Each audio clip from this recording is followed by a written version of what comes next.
agudo no quirúrgico.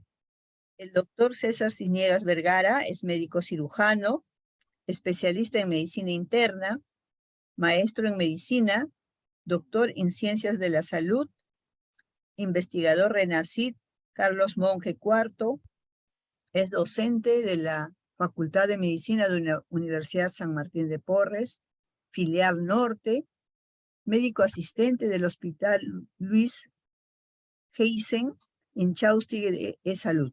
Adelante, doctor. Buenas noches con todos. Creo que se me escucha bien. ¿Cómo escuchamos, doctor? Muy bien, doctor. Bien, agradezco la oportunidad para presentar este caso clínico, agradecer a SPEFAN y también a la Sociedad Peruana de Medicina Interna para presentar un caso clínico en una situación de escasez de recursos en una ciudad que generalmente los fines de semana hay dificultades en la atención en los centros de salud, pero que llegó al hospital Heisen y luego fue derivado al hospital Almanzor de Chiclayo por su condición. Es un paciente varón de 90 años de edad, quien súbitamente presentó dolor epigástrico de moderada intensidad, acompañada de náuseas y vómitos, 2 vómitos de contenido alimentario, porque sucedió poco después de almorzar, y presentó sudoración, una diaforesis profusa, debilidad y extremidades frías. Es un paciente que estaba siendo tratado por hipertensión con irbesartán, aspirina, y ya había recibido 3 dosis en ese momento de la vacuna de COVID. Hasta ese momento no había sido hospitalizado, su estado de salud era muy bueno, tampoco había recibido transfusiones sanguíneas, ni había sido sometido a cirugías previas de importancia. Tampoco era alcohólico ni fumador crónico. Él desempeñó un trabajo en la carpintería alrededor de 50 años y ya más o menos 20 años atrás había dejado de trabajar. No presenta trastornos del sueño, del apetito, niega hematemesis, melena o ictericia. Tampoco fiebre ni síntomas respiratorios. Como dije, fue llevado a una clínica cerca de la ciudad de Chiclayo, en una ciudad al norte del país, y se dieron con la sorpresa de que allí no tenían un médico disponible, era domingo. Después de hacer una videollamada con un familiar médico que fue el que le dio orientaciones, fue llevado al policlínico de salud de esa ciudad. Al momento del examen físico se le encontró despierto, decaído, quejumbroso, ligeramente pálido, pero sin dificultad respiratoria. La presión arterial de 132,70 milímetros de mercurio, un pulso de 89 por minuto, frecuencia respiratoria 18 por minuto, una temperatura de 36,5, una saturación referida de 97%, no tenía edemas, toleraba en ese momento el decúbito, movilidad de extremidades, estaba algo adelgazado, se le notaba que la musculatura obviamente también ya por la edad había disminuido mucho, estaba muy delgado. En el aparato respiratorio en ese momento no se le encontró rales, en el corazón los ruidos eran cardíacos rítmicos, regulares sin soplos, y el abdomen era blando, depresible, doloroso a la palpación referido por él en el epigastrio, y no había dolor en otras regiones del abdomen y tampoco tenía síntomas sugestivos de irritación peritoneal al momento, y tampoco alteraciones en la superficie de la piel abdominal. En el resto del examen aparentemente referido sin cambios ostensibles. En este caso es un paciente de 90 años de edad, pero hay que recordar, el tiempo lógicamente para un tema tan extenso como este no es tan suficiente, pero hay que tener unas ideas no dirigidas a nuestros colegas médicos jóvenes, que una situación de un abdomen agudo, sea quirúrgico o no, tiene 3 fases descritas. Ya sabemos que en todas las enfermedades hay un proceso inflamatorio que puede ser en primer lugar local y luego hacer una fase de expansión sistémica y comprometer la vida de los pacientes. El abdomen se comporta, es referido como una unidad, eh, digamos así, general, a pesar de que tiene compartimentos, que tiene múltiples órganos, pero generalmente se sabe que el, el abdomen agudo puede tener muchas causas, ¿no? Causas de tipo peritonítico, traumático, de tipo obstructivo, vascular y otras que obviamente caen dentro del campo de la medicina interna. Y la primera fase se da una respuesta inflamatoria local, como dije, en el intestino. Sin embargo, esto puede avanzar dependiendo si hay un proceso de infección, si hay compromiso hemodinámico con hipovolemia, hipoperfusión. Se puede ya lógicamente pasar a una respuesta inflamatoria sistémica. Las células mesoteliales intestinales se comportan como una unidad, como muchas otras, en una unidad neuroinmunohumoral.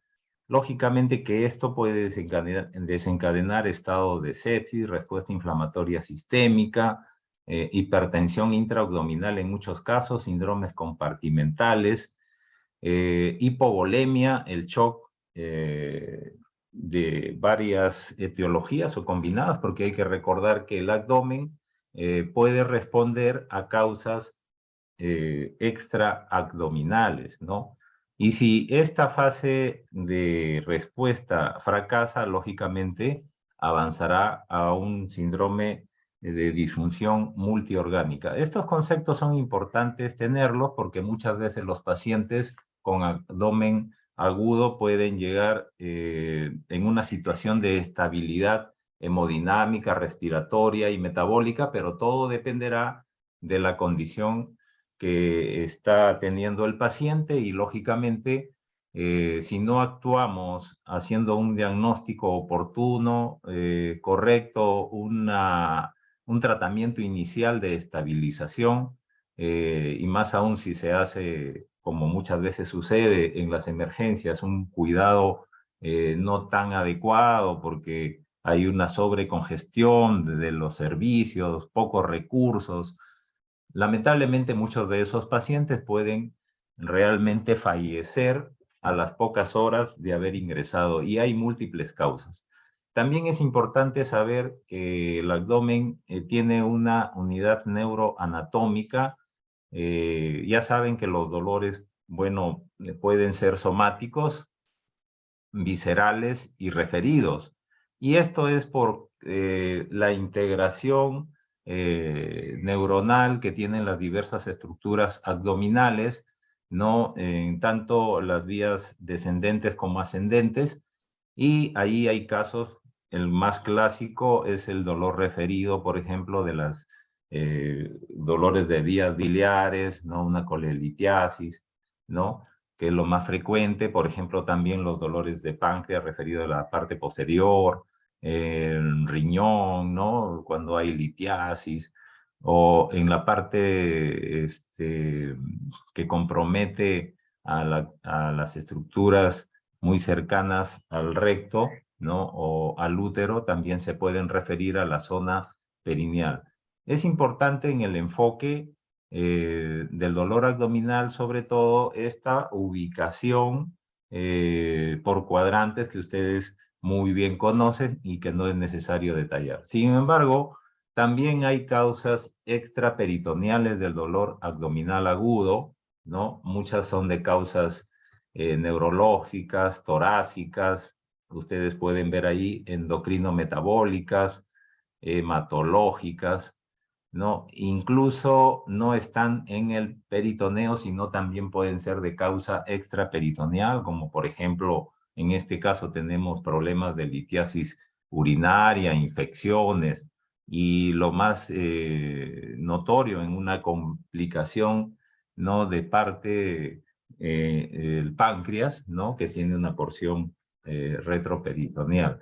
Entonces, hay que tener en cuenta todo este complejo y también, obviamente, la edad es muy importante, ¿no? En el ciclo de la vida, recién nacido, lactantes, infancia, adolescencia, los adultos, y tener mucho cuidado con las mujeres, sobre todo en edad fértil, por los problemas del embarazo ectópico, roto, etcétera. Y en los ancianos, las patologías intraabdominales por cáncer, ¿no? Sobre todo isquemias intestinales, diverticulitis, que son muy frecuentes. Lo que tenemos nosotros generalmente en experiencia en nuestro hospital de dolores abdominales agudos, lo más frecuente pues son los dolores abdominales ocasionados por gastroenteritis, intoxicaciones alimentarias, y en la parte quirúrgica,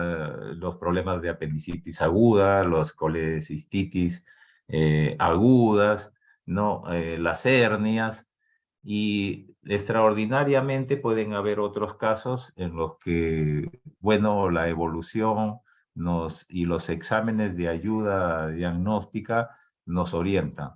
Es importante en todo enfoque del paciente ver lógicamente los signos vitales, el estado general, los antecedentes, las medicaciones, situaciones, cirugías previas, condiciones que puedan estar los pacientes recibiendo tratamiento, medicamentos, enfermedades probablemente de inicio súbito que pueden tener por algunas condiciones de sus mismas riesgos que le pueden dar de otra naturaleza, ¿no? Diferente a lo que ocurre en el abdomen. Bueno, las causas más frecuentes por ubicación, ustedes pueden ver rápidamente acá.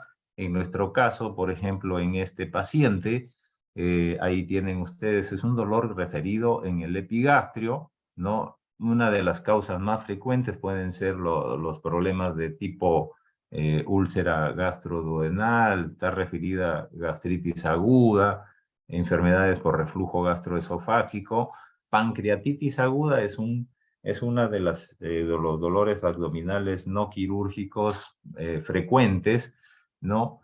Tenemos ahí infarto agudo de miocardio, pericarditis, rotura de aneurisma de aorta. Lógicamente, cada uno de estos cuadros van con su sintomatología, cómo se inician, cómo se desarrollan su curso evolutivo, los hallazgos que podemos tener en el examen físico y también, lógicamente, con las ayudas diagnósticas. Solamente para poner énfasis, aquí, por ejemplo, les he traído las posibilidades diagnósticas adicionales que pueden existir dependiendo de su ubicación. En el caso de epigástrico, bueno, se habla de la dispepsia también funcional, problemas de la mucosa gástrica y duodenal por el uso de fármacos que pueden ser antiinflamatorios no esteroideos usualmente, otros que tienen muchas dificultades también gástricas, por ejemplo, el uso de antibióticos, ¿no? Acitromicina y otro. También los problemas de gastroenteritis inicialmente pueden empezar así y a las pocas horas ocasionar diarrea aguda, enfermedades del conducto biliar, hepatitis, ¿no? También las neoplasias malignas pueden cursar con esto, sobre todo en personas de edad avanzada. La isquemia intestinal, ¿no? El aneurisma de la aorta abdominal y el infarto agudo de miocardio. Bueno, ahí por el tiempo ustedes ven también otras ubicaciones, ¿no? Muy importante. Por ejemplo, el dolor difuso no orienta a veces a una ubicación específica. Muchos pacientes pueden llegar así. Ahí hay que sospechar de, como mencioné, de gastritis infecciosas y no infecciosas, gastroenteritis. La obstrucción intestinal puede comportarse así, el síndrome del intestino irritable, la peritonitis, sus cuadros, momentos iniciales, hasta que luego, bueno, por afectación del peritoneo parietal pueden dar una ubicación como en los casos de apendicitis, las infecciones de tracto urinario, enfermedades metabólicas, no hay que olvidar a la cetoacidosis diabética o situaciones en las que hay trastornos de diselectrolitemias de varias naturalezas, también intoxicación por toxinas, no olvidar que tenemos exposición también a ciertos metales pesados, eso hay que pensar, ¿no? Y también neuropatías autonómicas. Bueno, de manera general mostraba esto, ¿no? Luego, según su cronología, puede ser súbita, o sea, orienta muchas veces a cuadros vasculares o a roturas de víscera hueca, no perforaciones, ya sean de esófago, rotura de aneurisma de aorta, el embarazo ectópico roto, una ruptura de un acceso intraabdominal, pero en este caso el paciente obviamente puede lucir febril, en un estado séptico, ¿no? Y miren, el infarto agudo de miocardio también puede referir un dolor abdominal por su aparición de manera súbita. En cuanto rápida se refiere a una instauración en minutos, que puede ir en los primeros 30 minutos, que muchas veces empieza como un dolor de leve intensidad, a veces algo como inaparente, pero que este dolor va incrementándose, incrementándose hasta que alcanza una intensidad que al paciente lo pone en situación de no tolerar, ¿no? El más clásico es el cólico renal, obviamente, es un dolor terrible, ¿no? Para quienes lo han sufrido.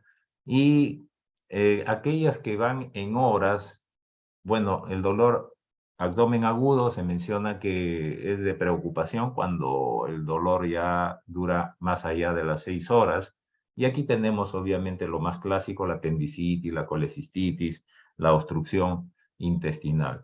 El enfoque que debemos tener ustedes, queridos colegas jóvenes, eh, están obviamente, probablemente van a empezar su actividad profesional en lugares que son alejados de las grandes ciudades, de los grandes centros, van a estar en una posta médica, sin muchos recursos, pero no hay que olvidar que una buena historia clínica generalmente en cuanto a un dolor de abdomen agudo, un buen examen físico, nos orientan bastante para establecer un diagnóstico. Generalmente los porcentajes de dolores abdominales agudos son muy frecuentes en las emergencias. En nuestro hospital están alrededor del 15 al 20%, sobre todo se incrementan en esta época de verano. Y si el paciente tiene dolor abdominal agudo, lo que hay que establecer primeramente son dos condiciones. Si el paciente está estable hemodinámicamente, desde el punto de vista respiratorio, o si no lo está. Obviamente, si es un paciente inestable, como he mencionado, puede estar en riesgo una situación en la que pueda ya existir un estado de sepsis, un estado de respuesta inflamatorio sistémico, o una situación en la que haya compromiso hemodinámico por pérdida de sangre, hipovolemia, ¿no? O problemas incluso cardiogénicos, ¿no? Entonces, este paciente obviamente tendría que ser derivado a una sala de reanimación, porque estos tipos de dolor, de inestabilidad, tienen alto riesgo de ser pasibles de un tratamiento quirúrgico. Entonces, después de haber hecho en este paciente estable, que generalmente es el que se presenta, una buena anamnesis, una exploración, la posibilidad de tener algunos exámenes de laboratorio, fundamentalmente hemograma, bioquímica, los trastornos de coagulación y algo muy importante que no hay que dejar, incluso puede servir para en ciertos tipos de pacientes con factores de riesgo, solicitar un electrocardiograma. Generalmente no se pide, pero si lo sugiere que este paciente sea una persona adulta mayor o un paciente que no sea adulto mayor, pero que tiene ciertos factores de riesgo cardiovasculares, hay que tener en cuenta el tomarle un electrocardiograma. Obviamente la radiografía convencional en las diversas posiciones. La radiografía de tórax son importantes porque, como hemos mencionado, una neumonía o un neumotórax o incluso derrames pleurales, empiemas o hemotoras pueden referirse como dolores en la parte superior del abdomen, ¿no? Una radiografía de abdomen simple en las proyecciones de decúbito y de pie nos pueden permitir ver si hay, por ejemplo, la posibilidad de aire subdiafragmático, niveles hidroaéreos, y rápidamente podríamos tener, obviamente, una posibilidad diagnóstica mayor. La ecografía es clásica, y bueno, avanzando más en cuanto a la posibilidad de tener muchas dudas, aunque ahora hay una mala práctica de que en cuanto aparece un dolor abdominal ya se está pidiendo una tomografía abdominal, una resonancia magnética, ¿no? Y dependiendo de las condiciones, obviamente, las interconsultas necesarias, si nuestra sospecha es una afectación del tubo gastrointestinal, del aparato gastrointestinal, a gastroenterología, a cirugía, ¿no? Para poder dar con un diagnóstico más certero. Ahí en cuanto a los tratamientos, bueno, la hidratación es fundamental, ¿no? El reposo, lógicamente, si hay pérdidas de electrolitos, la reposición, la antibioticoterapia, si es evidente que hay una posibilidad de infección, ¿no? Y los analgésicos, cuando ya lógicamente tenemos una posibilidad también diagnóstica, o si el dolor es muy intenso, no descuidar al paciente. Muchos de los analgésicos pueden enmascarar la fase nociceptiva del dolor abdominal y en este caso hay que tener mucho cuidado, ¿no? Por otro lado, hay algunas condiciones que debemos tener en cuenta que nos podrían indicar una situación quirúrgica. Esto para poner énfasis en cuáles condiciones nos podrían indicar. Por ejemplo, dolores abdominales agudos con vómitos o cese repentino de eliminación de gases y de heces. Eso obviamente sugiere una obstrucción del tracto gastrointestinal. Ahí encontraremos un paciente con una distensión abdominal importante. De repente, en una radiografía de abdomen simple veremos gas, podremos encontrar vólvulos, sobre todo pacientes que vienen de las zonas altoandinas, ¿no? El dolor abdominal agudo con hemorragia gastrointestinal, esto es importante porque puede indicar una úlcera gástrica duodenal. Hemos visto lamentablemente fallecer pacientes cuya causa ha sido una úlcera gástrica con pérdida sanguínea abundante, sobre todo si esos pacientes tienen, por ejemplo, compromiso hepático, ¿no? Pueden fallecer por hemorragia, ¿no? O pacientes con isquemia intestinal que también pueden condicionar hemorragias, hemorragias en la luz intestinal.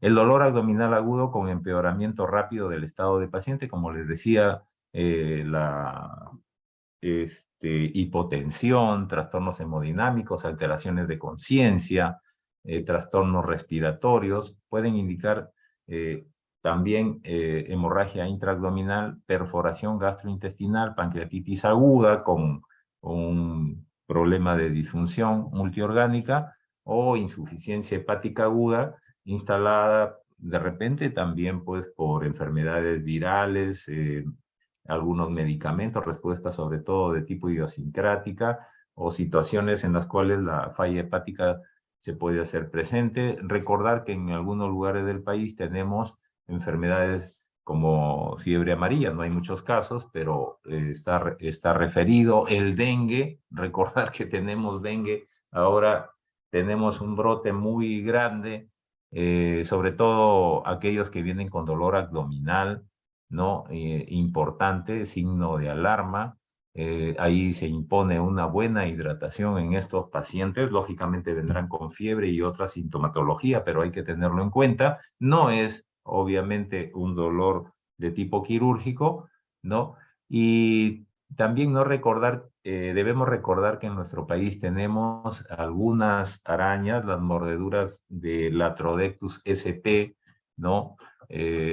Tuve la oportunidad de ver algunos casos cuando era residente, incluso los dolores abdominales intensísimos tienen otras manifestaciones sistémicas, diaforesis, edema palpebral, edema facial, lo que se llama la facies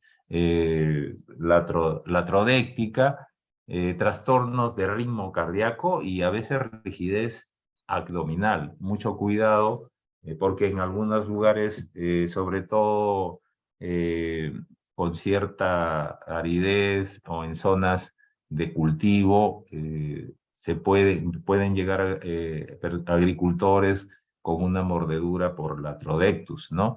Y también los dolores abdominales crónicos con presencia de sangre en las heces y pérdida de peso importante, porque esto puede indicar una neoplasia maligna o una enfermedad inflamatoria intestinal que también hay que tener en cuenta. Como ya habló también nuestra colega hace poco, los casos de anemia microcítica se presentan por sangrado crónico, también hay una anemia por enfermedad crónica, y en caso de inflamación, lógicamente, la presencia de fiebre, hay que tener en cuenta que la presencia de fiebre nos puede indicar infecciones o nos pueden indicar situaciones de inflamación, de respuesta sistémica, de sepsis, y hay que tener mucho cuidado. Tener sobre todo cuidado con dolor abdominal, con ictericia o, por ejemplo, masas intraabdominales, y sobre todo mucho cuidado con el dolor abdominal nocturno que despierta al enfermo, ¿no? Esto puede indicar la posibilidad de algún abdomen agudo quirúrgico o de naturaleza vascular. Finalmente, para el caso que les he narrado, no había leucocitosis, tenía una discreta neutrofilia, también había linfopenia relativamente importante, tenía una buena hemoglobina, un buen recuento de plaquetas, y lo que llamó la atención, bueno, ya en el hospital, porque llegó al hospital Heisen, primero le hicieron una troponina, estaba en 5.74 nanogramos por decilitro, una cantidad muy superior a los 0.04 nanogramos por mililitro. Se dice que cuando los niveles son mayores de 1 nanogramo por mililitro, estamos hablando de una afectación cardíaca. Es un paciente que tenía hipoalbuminemia, las proteínas totales también algo bajas, y una discreta elevación de la transaminasa AST, la glucosa dentro de límites normales. Le hicieron una prueba para COVID que fue negativa. En ese momento no había, lamentablemente sucede en los hospitales, amilasa sérica ni lipasa, ¿no? Y Cuando se le sacó el electrocardiograma, se encontraron elevaciones del segmento ST, sobre todo en las derivaciones B1, B2, B3, B4, ¿no? De manera que había una elevación por encima de 1 milímetro, ¿no? Este paciente, con este hallazgo se le hizo un ecocardiograma ya en el Hospital Almanzor, no encontraron dilatación de cavidades. Para el momento de la evolución que le hicieron, no tuvo alteración de la motilidad segmentaria, había una insuficiencia aórtica mínima, una función sistólica biventricular conservada, una fracción de eyección del ventrículo izquierdo visual, esto está referido así, entre 55 a 60, sin derrame pericárdico, ni tampoco dilataciones de la aorta descendente, ni evidencia de disección a nivel proximal del callado aórtico. El diagnóstico que se le dio a este paciente fue de infarto subendocárdico agudo. Bueno, aquí para los que deseen, hay una referencia que les recomiendo mucho, porque es un artículo que está muy bien elaborado y con muy buena actualización. Bueno, agradezco la oportunidad. Muchas gracias. Muchas gracias, doctor, por su interesante presentación de este caso clínico.